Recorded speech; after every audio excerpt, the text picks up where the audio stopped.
Group 1. Describe the classification and various of Malaysian law.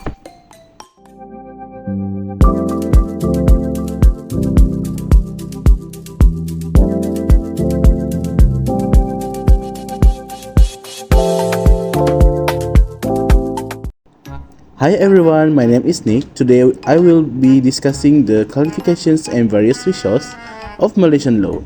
The comic will be called The Legal Chronicle of Malaysia. Stay tuned.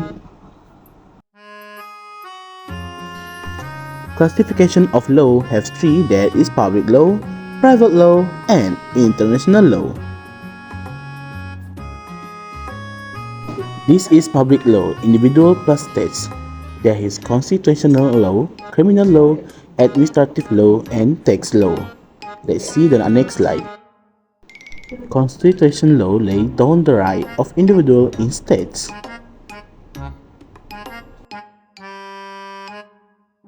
It deals with questions such as the supremacy of parliament and the right of citizens. It also covers area dealing with states and federal power. Criminal law. Criminal law defines the various offenses committed by individuals against the state. A crime is a wrong against the state of which punishment is inflicted by states.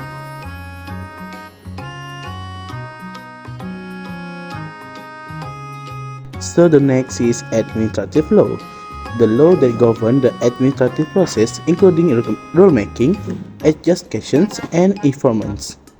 Rulemaking, adjudication, and enforcement.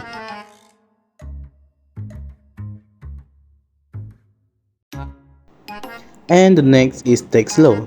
Tax law is the body of rule under which a public authority has claimed taxpayer, requiring them to transfer the authority part of the income of authority.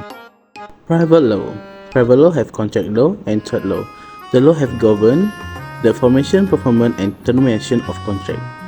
Contract can be oral and written. And also the third law is the govern civil wrong, third commitment by individual against one another.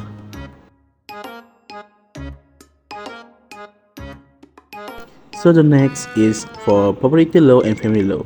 Property law is the law of govern the ownership and use for property, and family law is the govern marriage, divorce, skill, custody, and other family matters. So the next is international law. It may be two, that is public international law and private international law.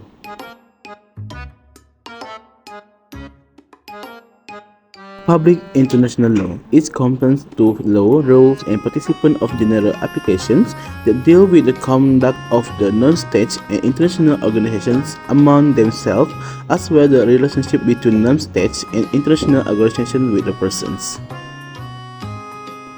Private international law. It describes the body of law surrounding which law governs when there is conflict between citizens of this different country. In common law jurisdictions is something known as a conflict of law.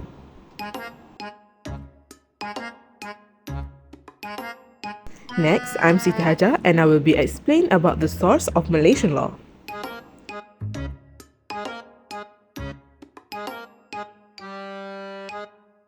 Source of Malaysian law are divided by two. The first one is written law and second, unwritten law. Written law are divided by four. The first one is Federal Constitution, State Constitution, Legislation, and lastly, Subsidiary Legislation. Unwritten law are divided by three, which is the first one is English law, second, customary law, and lastly, judicial decision. Let's find out more about written law. Federal Constitution. Federal Constitution are supreme law of Malaysia, provide the power of federal and state government, and lastly, provide fundamental right of an individual. State Constitution regulates state government and also contain provision derived from each schedule for the Federal Constitution. Legislation enacted by Parliament and the State Assemblies. Act law made after 1957, Ordinance law made in 1947 to 1957, subsidiary legislation. Law made under any act, enactment, or ordinance. Very important because specified the law in more detail and for their life matter. Up next, we have unwritten law.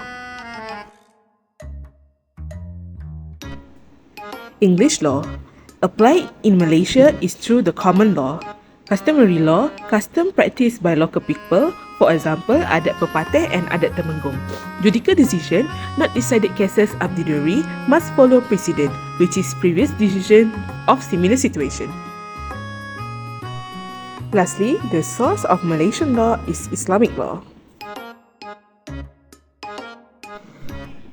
Malaysia has dual-track legal system comprised of civil court running in a parallel with Sharia court.